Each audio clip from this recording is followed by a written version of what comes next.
In this episode, I talk about my experience leading up to, during, and after the death of my sweetheart dog, Joy, who lived with me for almost 17 years.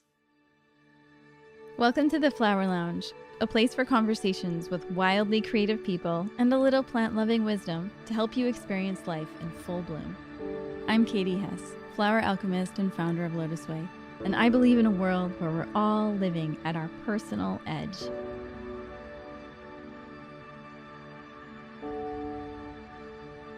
Welcome to the Flowerlounge Podcast. This is Katie Hess, and different from the way we usually do the podcast where we interview amazing and wildly interesting folks, I'm going to do this podcast solo.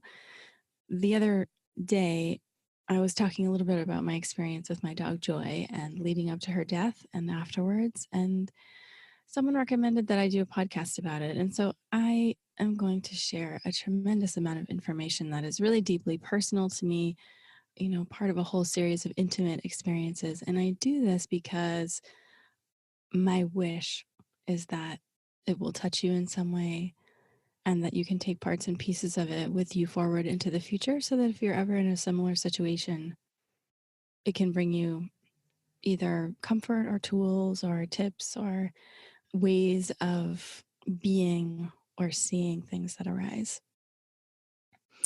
Because, it's pretty phenomenal when I think about death. It's something that we all will have to face one day, whether it's death of loved ones or ultimately our own death. And it's fascinating to me how little we talk about it and think about it. I know that in Tibetan Buddhism, there are practices where we are instructed to really contemplate death as a practice to help us gain a deeper understanding into how we want to live life. And I think those are some really powerful practices. And I can say from personal experience that I can't really imagine another experience that could so thoroughly transform life as watching a loved one die. And I imagine that oneself dying is also extremely transformative.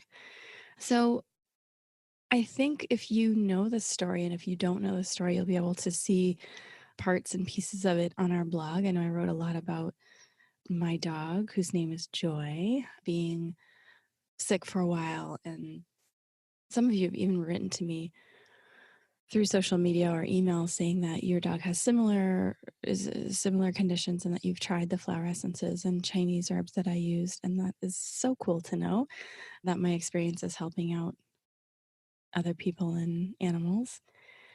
But the short story, if you want to know the long story, it'll all be on the blog. But the short story is that it was about 2.5 years ago that Joy first got sick. And she had a whole series of different things that happened. One was her body stopped making like red blood platelets readily. So she would be kind of weak. And the way that we knew that she had this condition was that she had internal bleeding. And typically when dogs have internal bleeding, you rush them to the vet, you put them on an IV, and then a couple of days later they go. So I knew that wasn't the way that I wanted her to go. And so I worked with other herbs. First, I started out with shepherd's purse. I also used cayenne pepper on several occasions. And then I also used cistus essential oil, putting 2 drops in a capsule. So all 3 of those herbs I used to stop internal bleeding successfully. Originally, I relied heavily on shepherd's purse. And then at a certain point, I felt like it was adjusting her blood pressure in different ways that I just wasn't sure were beneficial. And so I switched to cayenne. And then I've also used, like I said, cistus. All of them were successful at stopping internal bleeding, which is phenomenal. And you can use those same herbs in human beings. I know that when I was on the shepherd's purse kick, using that a lot with Joy, one of my friends, her father started bleeding. And so he took shepherd's purse and that just took care of everything. So, and it was connected to like a urinary tract infection, which is pretty common in older folks. So, and everyone. So yeah, so it started out that she had internal bleeding and we worked through that. And then she had a series of strokes, several where she lost all capacity to move.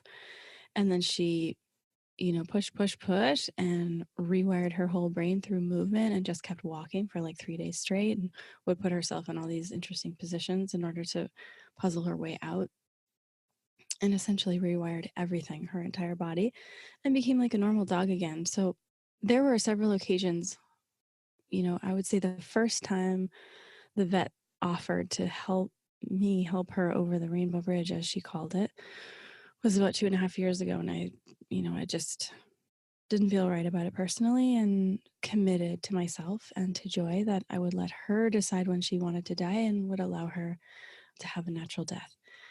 In my tradition of Tibetan Buddhism, the days leading up to your death are is a really powerful time, and whatever suffering that you do go through can be very beneficial in terms of, in this tradition, and I realize that everyone has different beliefs, so take what you will from this that's beneficial, and whatever isn't, just leave it.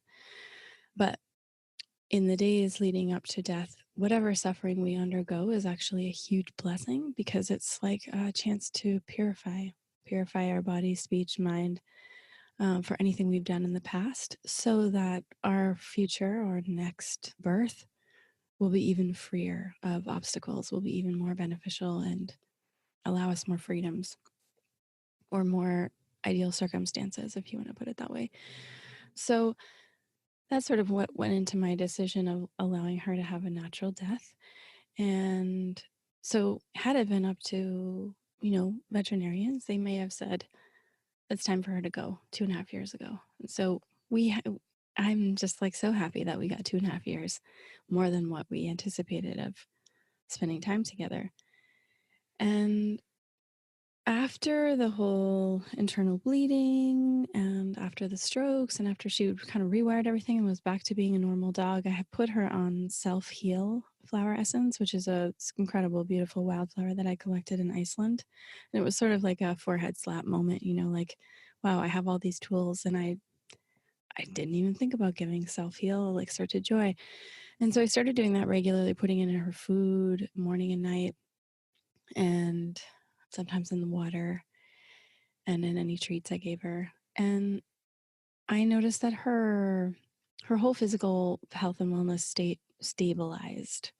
And really, for a very long time, she had no health issues, with the exception of her teeth, which some had rotted in the back, and she was just too old to put her on anesthesia to pull them out. So towards the end, she was on a pretty steady regimen of antibiotics and Chinese medicine. So she was on Chinese herbs to stabilize her blood and to build her blood, and self-heal flower essence. So that was kind of her regular. I was also giving her, at the recommendation of my veterinarian, giving her beef heart. So I would find it and order it from Whole Foods frozen, and cut it up and sear it every evening as a treat. And when she was really sick, I would do bone broths. But I stopped doing that when she, stabilized, and pretty much we just had a regular regimen of beef heart in the evenings. And if I didn't have access to heart, I would use liver. And then I home cooked her meals, which I've done for my dogs for a long, long time. There's a book, and I can put it in the blog post. I know I talked about it when I did the episode with my veterinarian on this podcast, but it's Dr. Benson's guide to like home cooking meals for your dogs and cats. So I'll post that up in the blog post if anybody is interested. It's a great book, and it just, feeding your dogs home cooked meals is super simple. Actually, I find it really, really simple. It does take a little bit of thought and time, but once you get in a routine and a rhythm, it's quite easy. So food is medicine, and herbs are medicine, and flower essences are medicine, and can really contribute to extending someone's life, which is great. And it's great to see that in my pet that I love so much. So fast forward, if you want to know more details, you can find more details about that part of the experience on the blog. But fast forwarding to about the last couple of months before she left, and her back legs just started to give out more often. We put this little turtle around her collar in case she fell in the pool. She fell in the pool once, and the alarm went off. So we ran out and grabbed her out of the pool. After that, I started going outside with her. We would shut the doggy door and I'd go outside with her and look after her and make sure she was okay. And then just so you know, like, she was old. Steadily, her back legs made it harder for her to move, but she was just determined every day she'd like do laps around the pool. And that just kind of got harder. So her circle of mobility just got smaller and smaller. And I can't even remember. I don't even remember what tipped me off. I guess it was just the fact that she pretty much was just losing mobility in her back legs, and then her front legs were kind of weakening as well. Yeah, I remember. I came home one Saturday evening and she was in kind of a funny position in the kitchen, and it looked like she had had a stroke. My roommate had found her, and looked like she had had a stroke. So she slept really hard that night, and then the next day she got up and moved around, but just seemed a little bit different. I think that's kind of where things started to just become really apparent to me that she was preparing to go. And there had been several months where she, they get finicky as they get older. Some things they like to eat, sometimes they don't.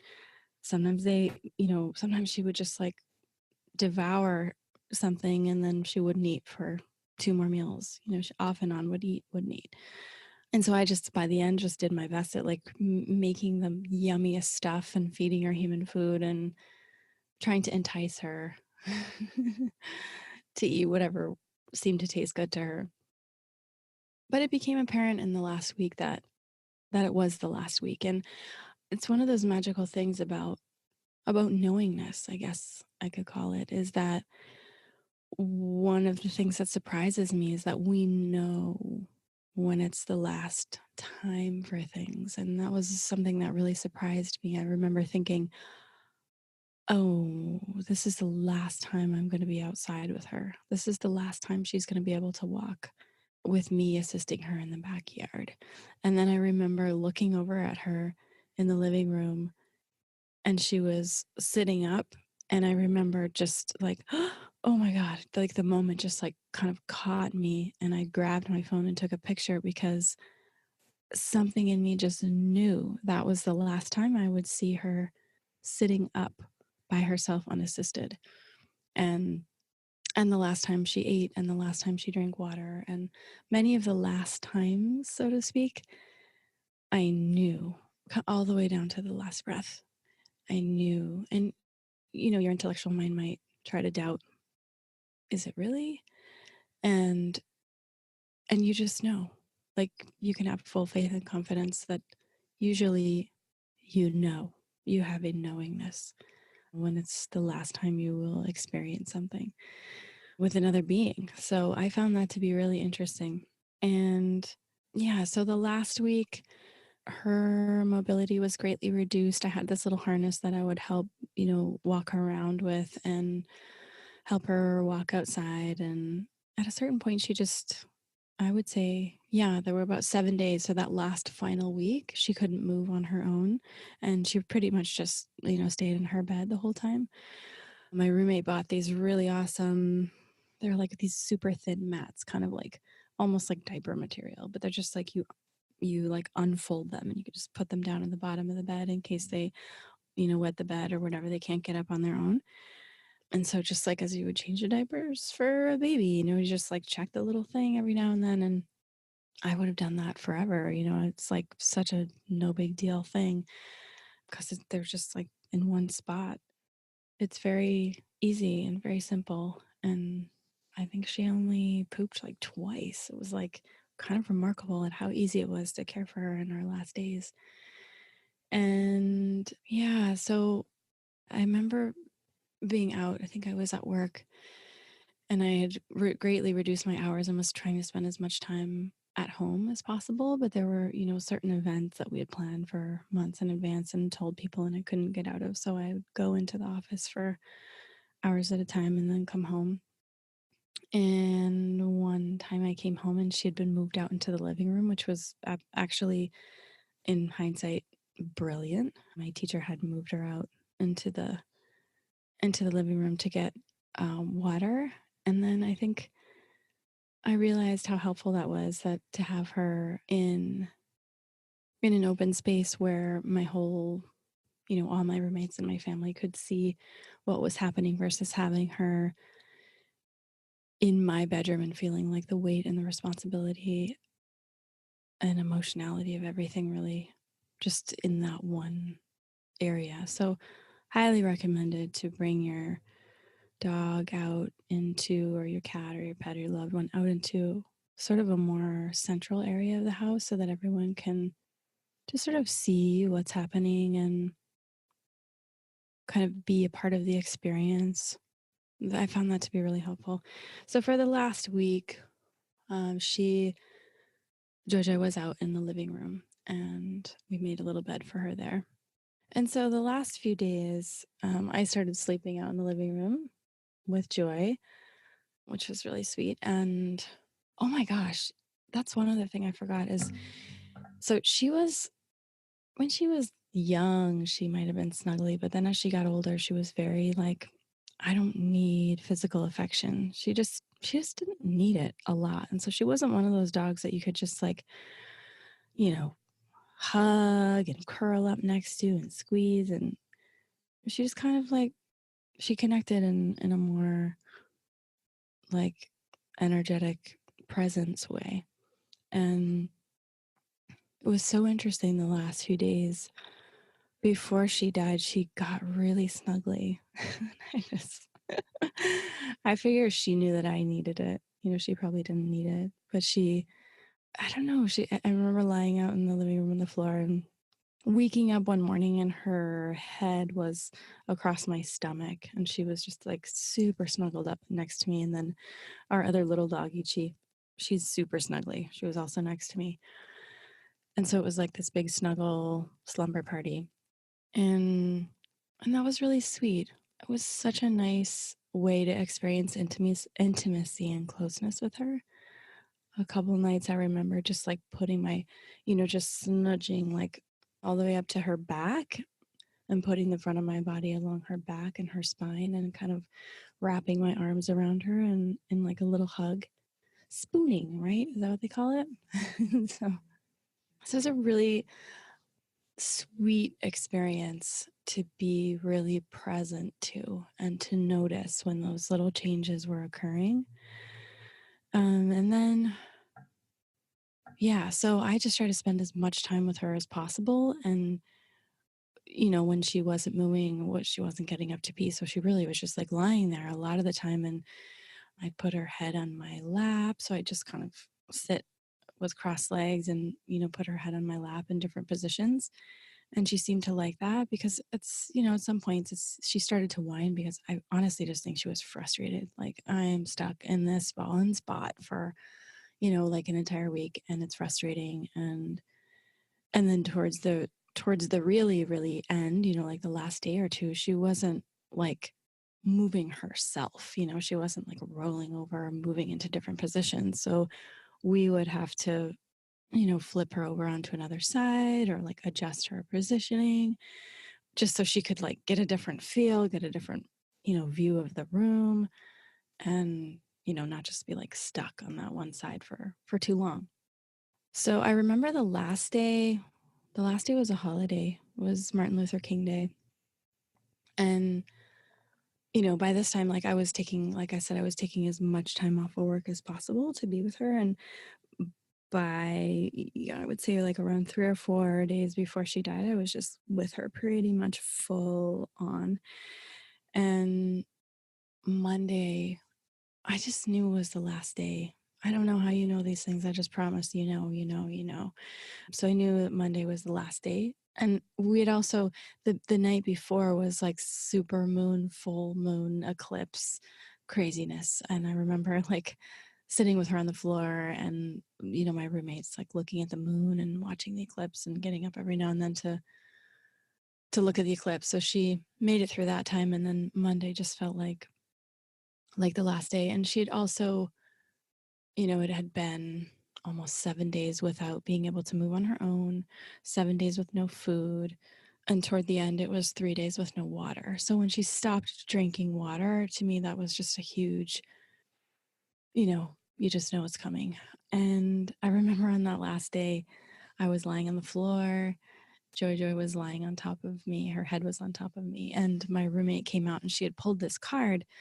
Some of you may have seen this deck. It's a Kuan Yin card deck, but it's like Tibetan Kuan Yin. So there are all these like beautiful paintings, Himalayan style. And she had just, held her deck of cards in her hands and pulled out a card at random about Joy's situation. And she came out of her bedroom showing me the card, like, oh my God. And the card that she pulled was like this beautiful painting of a girl in a red dress flying through the air with an ox. And the title of the card was Her Joy Defies Gravity. So it just seemed really appropriate. And then also, I'd love to talk about how it feels, like this whole range of like wild emotional states and just kind of, I don't want to say emotional because it's not wild. It's like all of these interesting being states that you find yourself in that you've never been in before or that you've experienced something similar to. I know that on my last day with Joy, I was probably using the restroom like every hour. I had to pee every hour, which is, something similar to like when I have to give a talk in front of 1,000 people and I'm super nervous. It's like that, oh my God, super nervous feeling. And I think it's just, interesting to, to do a little self-observation and just notice, how we respond to things. I find that really interesting. Okay, here's one thing that's super duper important. I was like, how come we don't all know this? How come not every single one of us knows this? And, it's really helpful. So I hope this is helpful for you sometime in the future.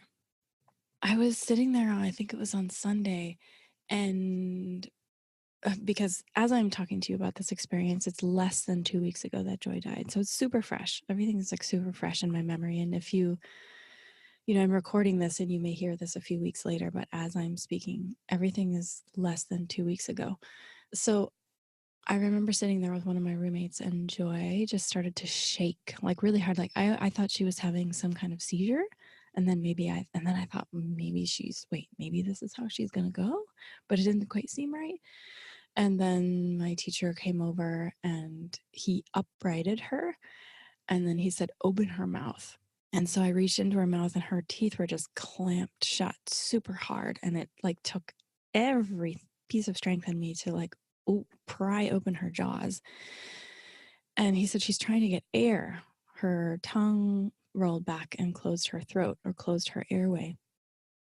And to him, he had seen this happen. Like he had seen maybe over a dozen dogs of his die at home in Singapore. His mother loved dogs. And so he had seen this many times. It was seemingly a normal part of the death process.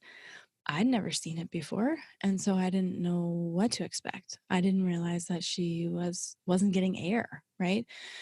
And then my roommate was saying, oh yeah, my dad said that the hospice worker told him that, the majority of humans die not because of their, they die because their tongue closes their airway and they can't breathe.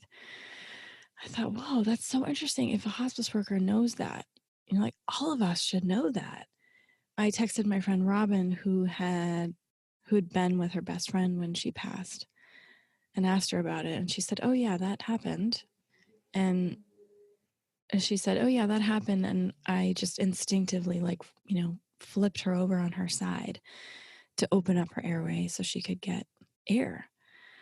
So this is something that everybody should know, because at one point in time we'll be faced with the death of a loved one and absolutely will want to know this. So if it happens to your pet and you have a dog or a cat, you upright your animal and get them into, either you can, if their teeth are super clenched and you can tell their tongue is choking them, you can just try to get their mouth to open. Also, I was really aware of putting her into positions when lying down that her head sort of, how to say, like kind of dangled off the, maybe her body was higher up on the dog bed or the pillow, and then her head dangled down. to make sure that there wasn't any kind of situation where she was like leaning back and her tongue was rolling back. So again, animals, you upright them and you open their mouth if you need to, or just, try to get them to relax. She had that happen a total of 5 times before she died. And each time it happened, it was super duper quiet, right? Because she wasn't breathing, so she wasn't protesting or making any noise. It's very, very quiet when it happens. And after the first time that it happened, I realized, oh, I see. Like, I must be here in every moment of the time. If not me, then I have someone watching her, because I didn't want that to be the way she went. Because when that happens, it's an immediate closing off of the airway. So there's like panic involved and anxiety, and I didn't want her to go that way. No one wants to go that way with a sense of fear or panic. So, or being taken off guard. We would wish that it could be, peaceful and somewhat relaxing. Well, relaxing, I don't know, that might be a tall order, but peaceful. So, my God, like everyone should know that, right? And it's sort of like a kind of a natural thing that occurs when our organs start to begin the process of shutting down. I mean, even if you just kind of imagine, like if your tongue super duper relaxes back in the back, it could very easily close your airway. So that's something to be aware of. If it's a human being, you flip them over on their side. And, I imagine that just as many ways as there are to be born into this world, and as many complexities and unique situations and styles of being born into the world that there are that many complexities and unique ways of leaving this world and leaving your body. I know I really haven't had that much experience with death. And so, I had seen one of our other dogs die, and the way that he died was definitely different than Joy. Seemed to be like much quicker, and he like cried out and everybody came running and was with him. And then he took these like very long breaths that, then the space in between the breaths would expand and the breaths would be really long. And it was just sort of a slightly different way that Joy stopped breathing. And so I say that, just to sort of preface my experience, that as many ways as we can be born into this world, as many ways that we can leave this world. So every experience will be different and unique. And it's definitely not easy. I remember being in the day before and after the death and just thinking, yeah, I totally understand why this is hard. Like, death is not for wussies. Like, it is a hard experience. I think it just takes us off guard. It's nothing we've experienced before. If we haven't, even if we have experienced it, it's different every time. It depends on our relationship and closeness in the moment. And then it also, I believe, triggers us back to any other time in our life that we've experienced loss without knowing it, without going into story. It's sort of just like it touches into these tender places that haven't been touched in a long time, and it sort of takes us off guard. And I noticed it in terms of, it would almost feel like sort of like a little wall inside, like I would just sort of hit a wall or feel ultra sensitive, but in a way that it's hard to articulate. It's like I couldn't handle a lot of stimulus. So I would just like relax and be in one spot and go slow.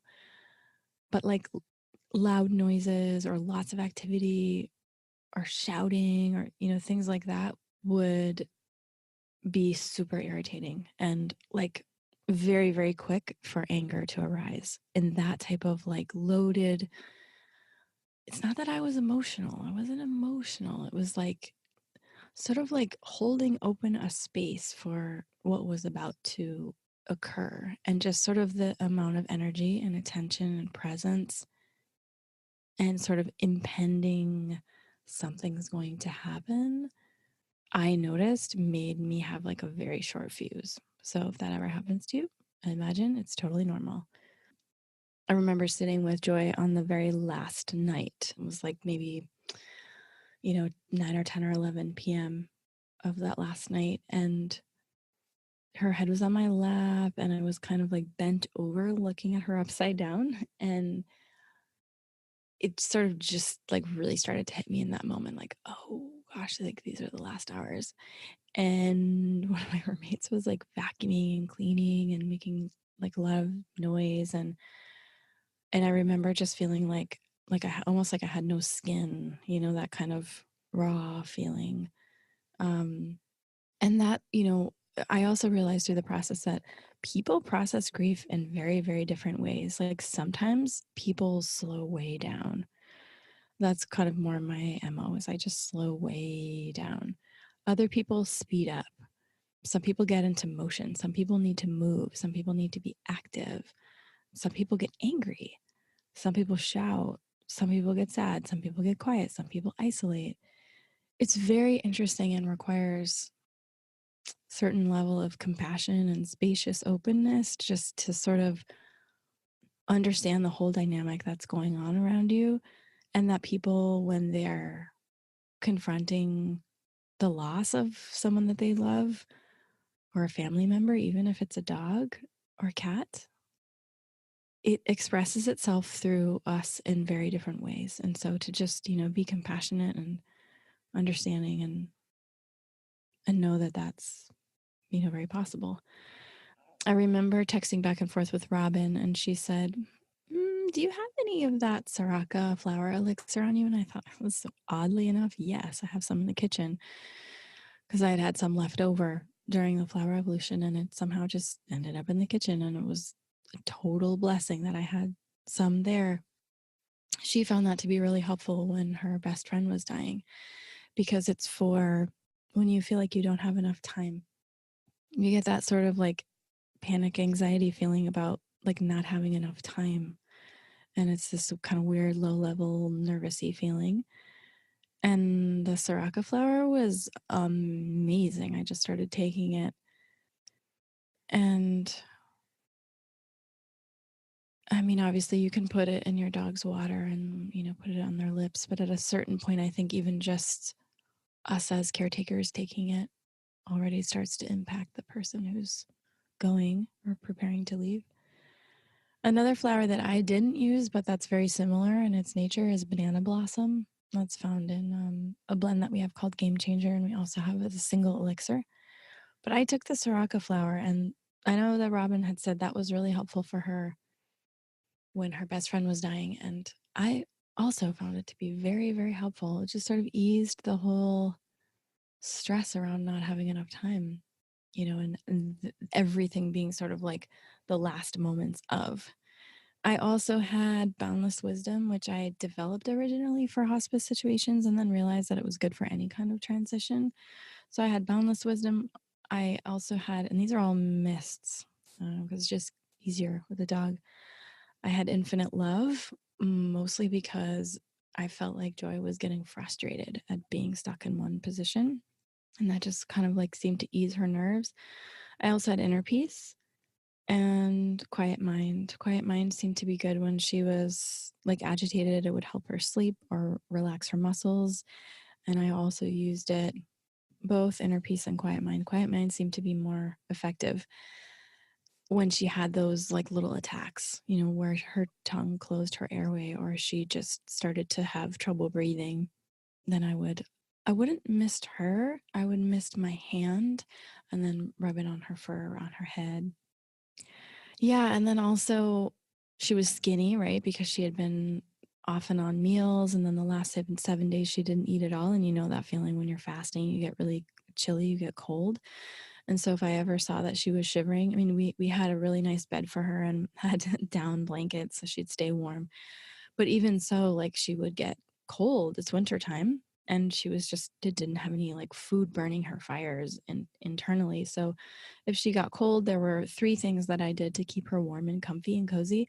One was I would put towels in the dryer and get them nice and hot, and then slip that warm towel underneath the down blanket.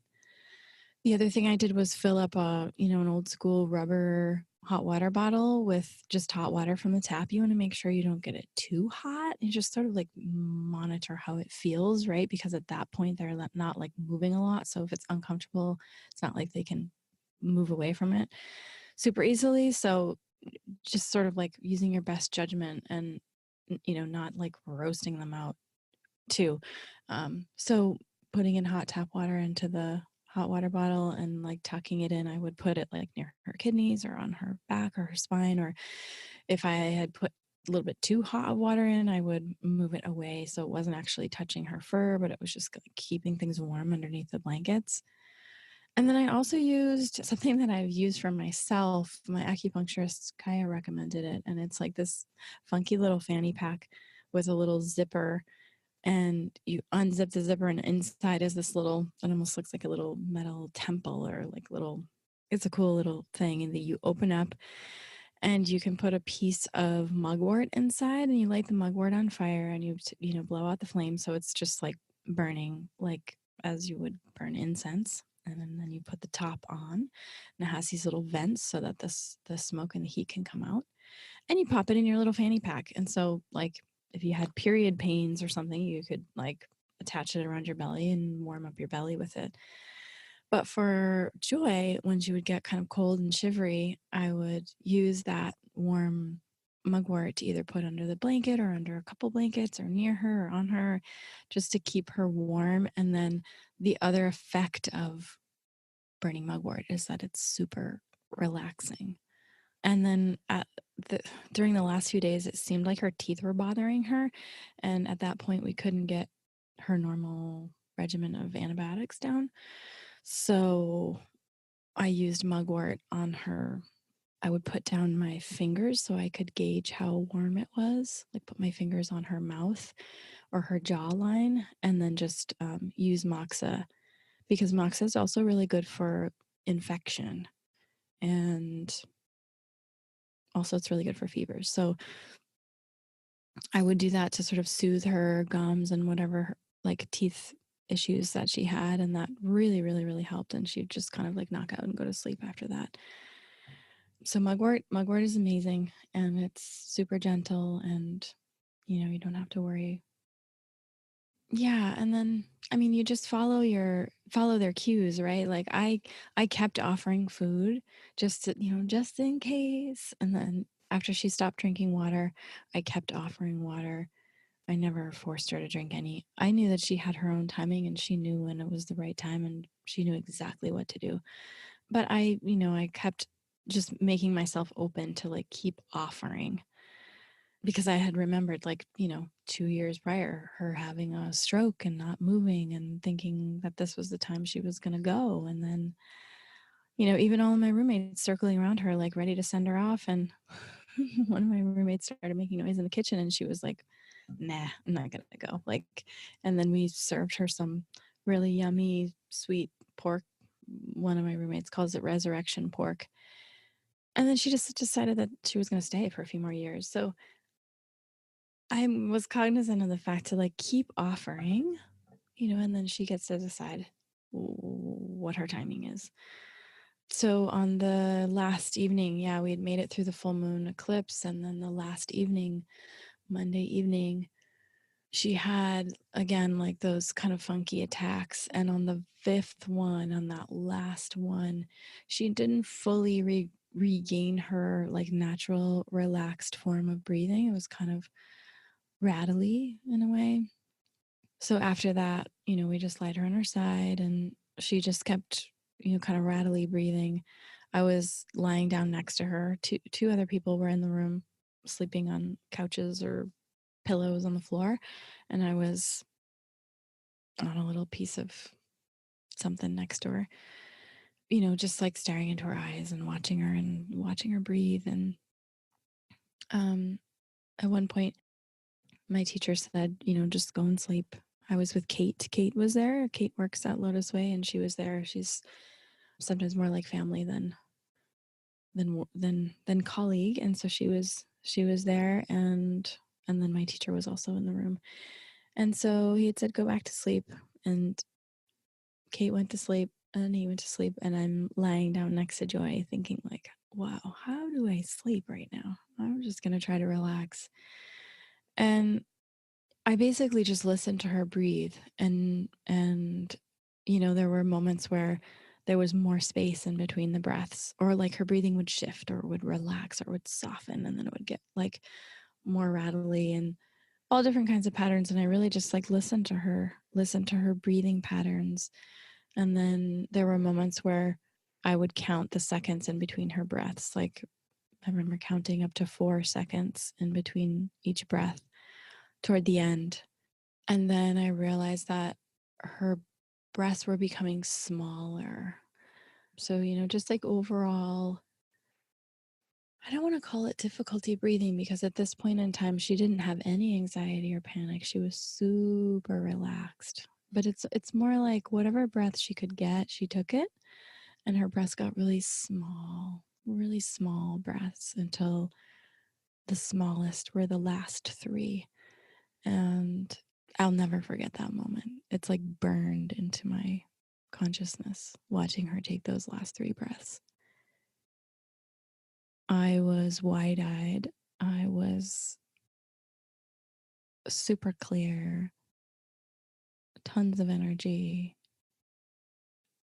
no thoughts, no thinking, just hyper aware and hypersensitive and watching, and just 100% there with her, present to her experience. And at that point, it's funny. It's like at that point, I realized like it was 100% her experience. Like there's no way in those last moments that I could have like pet her or touched her, or it was just like, it kind of reminds me of during the last few days, my friend Robin reminded me, which was really sweet. She said, remember that towards the end, they're so deep in their transition process that whatever symptoms you see them experiencing, they're not fully experiencing them. So, when it looks like they're really suffering, in fact, they're so deep in their transitory transition process that they're not actually like fully experiencing it as we are seeing it, because they're already sort of like untying from their body. And so that was really comforting. And yeah, I mean, thinking in retrospect now, like those last breaths, it's like 100% her experience and it was just like a super honor to watch her take her last breaths. It was super peaceful. It was sharp and clear, and yeah, like crystal clear. Like I could have heard a pin drop. I was the only one awake. Everyone else was sleeping when it happened. It was funny because I remember having talked to Robin about one experience that she had had when her horse died. And she was talking about, this massive wave of love overcoming her as his consciousness left the body. And I remember thinking like, like, where's the wave of love? Like, after she took her last breath, and I'm like there wide-eyed, like, did I miss it? What happened? Did I missed it? I did something wrong? Like, oh, I have so much like compassion for myself, and like those moments of thinking like, did I do something wrong? Did I miss it? Right? It's just like such a human thing. And later I talked to Robin about that, and she said, oh my gosh, it was that way with her horse, but it wasn't that way. It was completely different when her friend died, and my experience was also completely different. And I can say that, so after she died, I ended up, after a few minutes went by, I woke up my teacher and just said, hey, she stopped breathing, just letting you know. You don't have to get up, but she stopped breathing. And he wanted to know exactly what time it was. And then he went back to sleep. And then I lied back down next to Joy. And for the next, I don't know how much time passed, 2 hours, 3 hours. It was 4:30 in the morning that she took her last breaths. And so, yeah, probably around 3 hours or so that I laid down next to her, totally awake, and had my own sort of type of experience that wasn't the wave of love. It was something very different, very, very precious. And I don't want to tell you what I experienced because I don't want to create like an expectation of what you might feel. But in talking to Robin, she said that she was saying that it's almost like the gift that this being that we're so close to, or the process of death, gives us in that moment, and that we get exactly what we need in that moment. And so it might be a wave of love. It might be tremendous, exhilarating freedom. It might be supreme calm and silence and understanding of impermanence. It might be a sense of non-attachment. It might be happiness. It could be a million different things. And just to know that there is a gift, that there is a gift that is transmitted and given in those moments during the death process as it's happening and afterwards, that is tremendous and completely life-changing, that stays with you forever, that affects you and the way that you live your life. It is a tremendous gift. And I think that's just something that's surprising.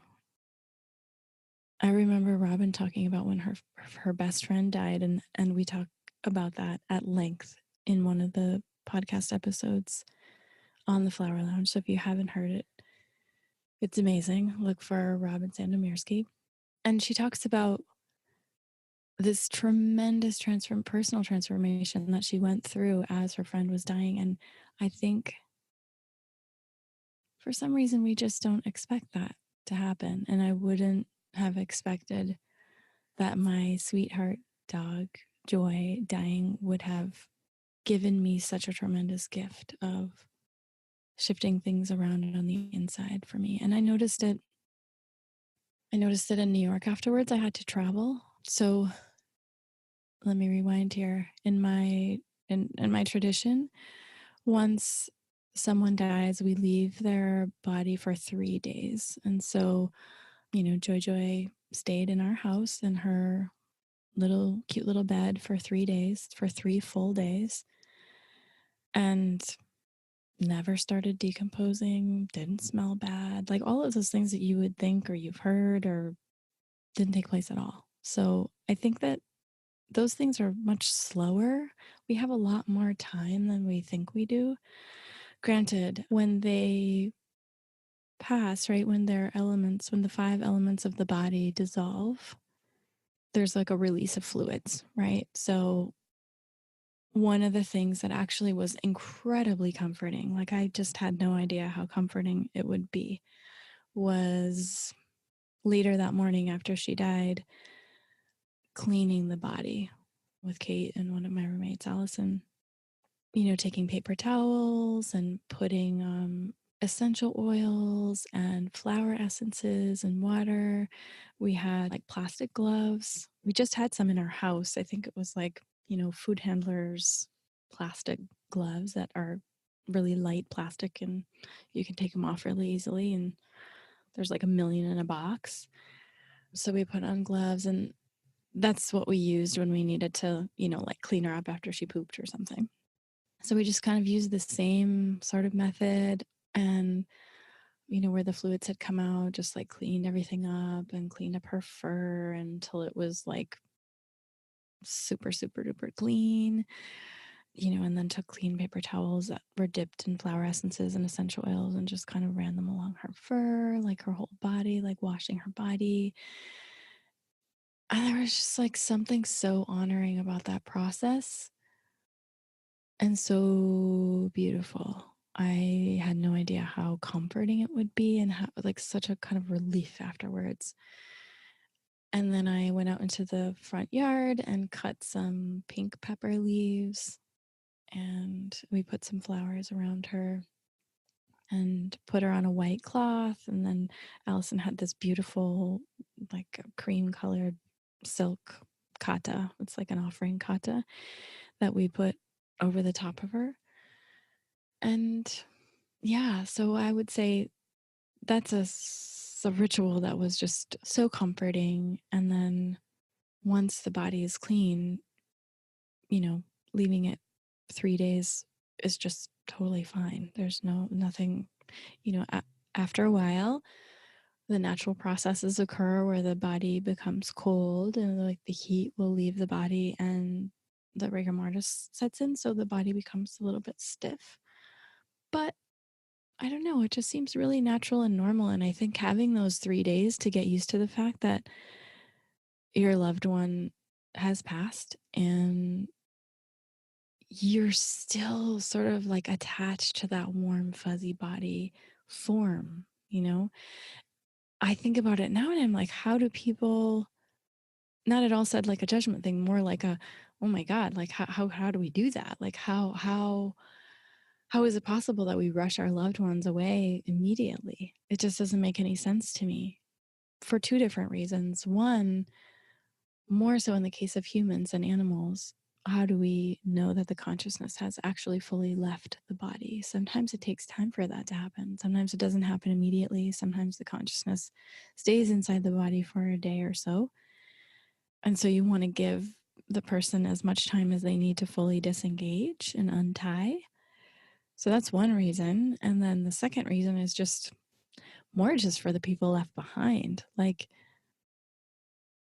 it was so nice for me to be able to have this beautiful form, right? Like, Joy had gone, she had departed, but her cute, fuzzy body was still in the living room. And odd fact, but rigor mortis doesn't affect the floppy ears. So, like, you can, if you touch the head, and like her fur was just like so soft and velvety. And so during those 3 days, like, if I had a moment and I felt like it, I would just like pet the top of her head or, feel her floppy ears and pay my respects and get used to the fact that, she no longer inhabited her body, but also that I did have a certain level of attachment to her form. And that gave me some time to sort of unhitch or untie. It's interesting that when I remember someone saying that, talking about a Tibetan teacher and saying like, oh my gosh, like, this person died. Why did they die? Well, he said their heart stopped or they stopped breathing. It's like amazing to think about the luxury of dying a natural death because of old age or not, or being in any kind of condition. And those last precious breaths. And I remember thinking, because at the time that Joy died, I could hear Kate breathing in her sleep. I could hear my teacher breathing in his sleep. I could hear the other dogs in the room breathing in their sleep. I was aware of my own breath and just sort of being like mind blown, like how precious the breath is and how that's literally the only thing that separates us from being gone is our breath. And I just thought, it's so precious. How could I not be aware of every single one that I take? Just like the best kind of practice, And it stuck with me. I remember, I had this trip to go to New York and I had to shorten it, tighten it up, and change my tickets so that I could be with Joy and the last the 3 days following her death. And when it was time for me to go to New York, I remember being in the airport and looking around at the hundreds of people around me and thinking, my God, like, every single one of us is going to have to face the day where we take our last breaths. And I was sure that not one of the people in my surroundings was even thinking about that or aware of that. And, because we take it for granted, like so many things. It's just kind of a natural thing, we get focused on other things. And there's something about the death process that is so eye-opening and so deeply touching and so helping us be really clear on what our priorities are. It just cuts everything away that's not important. And I find it to be really helpful. And, oftentimes I'll find myself in a situation where I'm like overdoing, overgiving, overly saying yes, and facing a situation where you're losing a loved one, or observing someone, watching someone go through the dying process and their organs shut down and they leave their body is like such a transformative process that it's like it forces you just have like such a short bandwidth for things that like you only place your attention on those things that are important. And it's so refreshing and it just simplifies things. I remember walking down the streets in New York and feeling like I walk differently, I talk differently, I move differently. What I choose to do with my time is so different and opens up so much more spaciousness for peacefulness and just simply being open. I remember being kind of taken aback when I was in New York about, because you're in New York, like New York for us typically is like cram in all the meetings, meet with as many people as possible. And this time, it's become less and less that way. It's become more and more about us really just embodying who we are. But even so, it's like, New York, it's like the exciting city and so many amazing people to meet up with. And although we did meet up with people and do workshops, it felt like extremely peaceful and nothing extra. And just whoever approached us, we met with them and we didn't reach out to anyone else and we didn't have an agenda. And there was nothing that I was trying to strive to do. There was nothing that I wanted. There was just like no wanting at all. There was no agenda. There was no desire. It's like the death had just like burned all of that out of me. And I felt completely unattached to anything, which is really a liberating and peaceful feeling. And it's not like an apathy, like, like not caring. It's just like just simply being resting in the present moment. So going back to that first day after she died, I was so touched that people brought me flowers. Like I was just so not anticipating that. I don't I don't know. I'm just inexperienced around death, right? And I guess that's a totally normal cultural thing to do.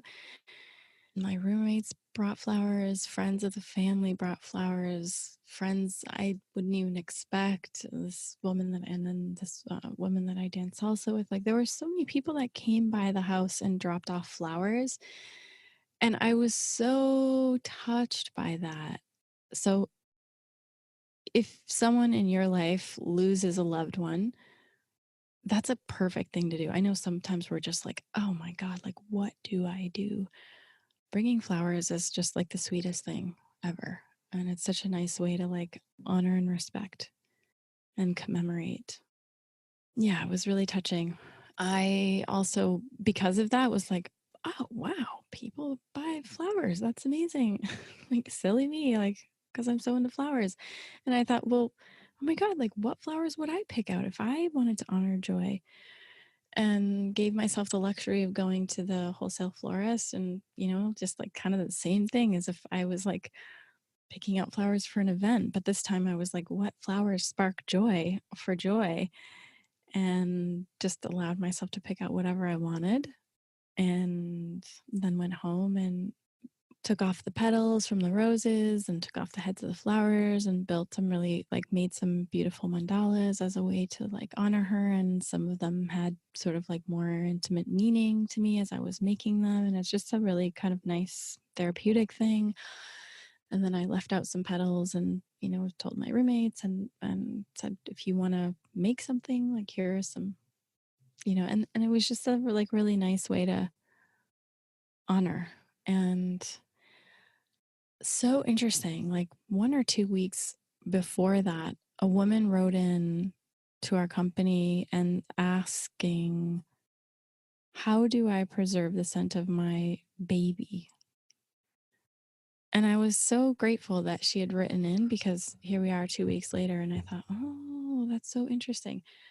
So I'll tell you how I answered her. And I mean, this is all kind of weird, but those French perfumers were weird people. And when I took a perfumery class, a long, extended 10-day long thing in the attic of this incredible woman in San Francisco, we made a perfume of her son's combat gloves from when he went to war. And that struck me as so interesting. And the scent that came from them was so sweet and precious. And so when this woman wrote in asking how to preserve the scent of her newborn, we gave her the advice of, having your either a piece of cloth or a little hat, the babies wear little hats for as many days as possible, 3 days, a week, and then soaking that in high proof alcohol. So you could use something like vodka, or you could use organic grape alcohol or something like Everclear to extract the sweet scent molecules from the hat. So I did the same thing with Joy's collar, because I removed the collar before she died and put it into a jar with some alcohol. And then I made a second one with a piece of silk that I had tucked under her that stayed with her during those 3 days after she died. So I had 2 little jars, and the collar I'm leaving in there for 3 weeks, and the little piece of silk I took out after 24 hours. So that may seem kind of strange, but we like the way that our loved ones smell. And so if you can retain that, it's kind of nice. It's sweet. So there's that. And then I just want to talk a little bit about the grief process after Joy died. There were things that I needed to take care of, and really just making sure that you allow yourself the spaciousness and the time to do whatever you can do in the moment that you can do it. For example, it was very, very easy for me to do laundry that morning. It wasn't easy for me to move things off the table that I had been using that whole week to support her. Why? I don't know why it was easy for me to do laundry and not easy for me to just move some items off of the table into my room. I don't know. That's where I think these types of loss experiences trigger all sorts of things inside of us that we don't understand, and they feel like you're coming up against a little wall. And so the best thing to do is just to honor that and to go very, very, very slow, to move really slowly and allow yourself not to push yourself through anything. Grief is a weird thing, and it'll hit you over the head or come at you from the side, and you don't really understand why. I mean, I remember walking out into the backyard and just having this I'm not going to be out in the backyard with Joy again. Or looking, glancing off to the side and seeing the hot water bottle and just being oh, I'm not going to need to refill that for her again. And they seem like really little things when I say them, but in the moment it was it just struck that chord, right? And sometimes grief just hits you. And so I would find myself walking into my bedroom and just getting on my knees on the floor and just blah, just falling apart for a couple minutes, and then noticing my breath and feeling what my breath feels like. In some instances, I would ask myself, who is feeling sad right now? And it's interesting in those moments what happens when in your mind when you ask yourself that. Yeah, so those little moments of grief would, just kind of hit you by the side, and you just like to allow that to happen, and then to kind of breathe your way through it, and then they pass, and then you're totally fine. The first 3 days were the hardest. The first day the hardest, then the second day a little easier, the third day a little easier, and just easier overall. That was my experience. For someone else, it may be different. And then again, just to remember that when you're in that grieving process, it's like a lot for your system to handle. Even if you're going really slow and you're not doing anything and you're just sort of processing everything, it's a lot for your system to handle. And so it's totally normal that if something rubs you the wrong way, just suddenly like anger could just arises really, really, really fast. I, of course, didn't express anything that I felt. It's just, like if I really needed to, I'd go outside and go for a walk.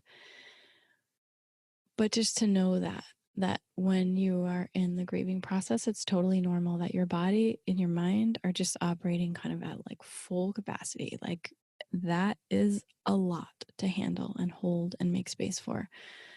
And that, everybody processes things differently. So it's helpful if you don't have to do a lot of things like make dinner and be active. And I noticed for myself, I really just wanted to like dial it down and do a lot more of nothing and sitting quietly. And if anything, little things. At the end of the 3 days of Joy being in the living room, or her body actually, I was traveling to New York the next day, and it was the end of the full day. And so I brought her to, there's this really nice cremation place in the valley. And when you bring pets in for cremation, there's 3 different ways that they can do it. One is, you can just drop off your pet and they cremate with other pets. Another one is they sort of like individuate so that you can get the remains. And then the third way is what they call like a witness, where you can actually see your pet being put into the furnace, and you know that pretty much 100% of whatever you get in the box is going to be your pet's remains. I chose to do the third option just because we had done that with a dog that we had had previously from Nepal. And I remember the moment of seeing his body go into the fire in the furnace, and it just was so profoundly imprinting into me, and just seemed so sacred and so special and so otherworldly and wow, that I wanted that same experience with Joy. And oddly, you can only do cremations before 1:30 in the afternoon. And so actually it worked out perfectly at a moment of stress where I thought, oh my gosh, I blew it. Like I've got to go travel. I have to go to New York. I have to go to California. Like I totally blew it. But it actually worked out perfectly because one of my roommates had been away taking care of her parents for months and months and months, and she hadn't seen Joy in a long time. And so it worked out that places like this cremation center, they can take your animal and put your animal under refrigeration up to a month. In our case, it was just a week. And then they will, 36 hours before you're going to come, they basically take your animal out of the freezer and like let it come back up to natural, normal room temperature. And then you see them one last time. So I went, when we were like the final moment, like ready to get her into the trunk of my car, and she had all these beautiful flower petals on her, and we got to the cremation place and I walked in, it was just like, oh my God, I just like totally fell apart. The guy was so nice. It's weird. Grief is weird. It hits you at weird moments, like when you walk into the pet cremation place, just like falling apart into tears. And then we got her to the trunk and we brought her in and carried her in on this on this cloth and put her on this cart. They had this beautiful blanket on, decided what we were going to do, said our last goodbyes, and then made a plan to come back and see her, be placed into the furnace as the last kind of ritual, I guess you could call it. So that'll be taking place on New Moon when my roommate comes back from being out of town. So this may be strange that I've decided to share all of this. It's obviously one of the most intimate, near and dear to my heart experiences that I've shared publicly. And I do so totally open-hearted, in an open-hearted way and fully transparent, in hopes that it will benefit you in the future if and when you face the loss of a pet or a family member. And, I think I take this experience to talk about, Joy was with me almost 17 years. She was like my best friend.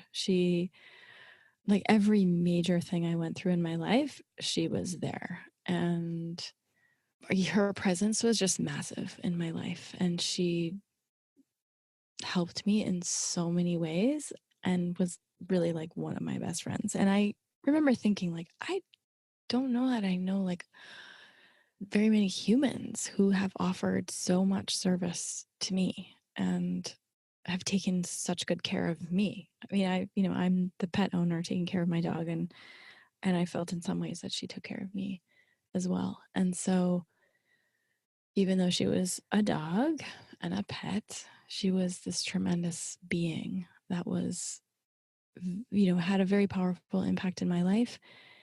And I can share about that now, I think probably in a way that I might not be able to share so readily if someone close to me that's a human being, who knows? Maybe that will, when the day comes, then I'll know. But I want to share while I can and while it's still fresh, in hopes that any piece of this helps you now or in the future. Whether it's the more practical ways of going through the death process, or just getting a sense of the kind of courage and patience and gentleness that's required, or you've had your own experiences with death and this strikes a chord with you and it resonates, or just a reminder of how precious life is and how precious each breath that we take is. Using the awareness of death and the fact that we all will die and all of our loved ones will die it's a powerful practice. It really helps us know how to live, know how to really enjoy things and which things to enjoy and which things are just fluff, they're extra. We don't need to like worry our little heads about them because it's too much, So rather than run from the reality of death, I'm 100% a proponent of facing it head on and, diving into the mystery of it and talking about it and facing it, because it is a reality and also because it deeply enriches our time while we're here. I can tell you from personal experience that I have not had, it's just watching someone you care about so much take their last breaths is absolutely life-changing in such a positive way. Even though it's hard, you get such a gift from it. There's such a transmission of gift that you take with you, and it's beautiful. So if you've made it this far, thank you so much for listening to this episode. And if you have any feedback, feel free to email us or comment on the blog post or on social media. Let me know if you like this episode or if it was a little uncomfortable, or just in general how this all sort of lands or sits with you, and if it touches you or if it's scary, or what parts of it activate something inside of you. Thank you so much for listening.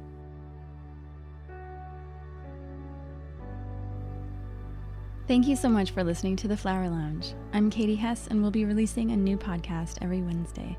If you like what you heard, or you know someone who might be touched by our conversation, share it with them. And don't forget to subscribe.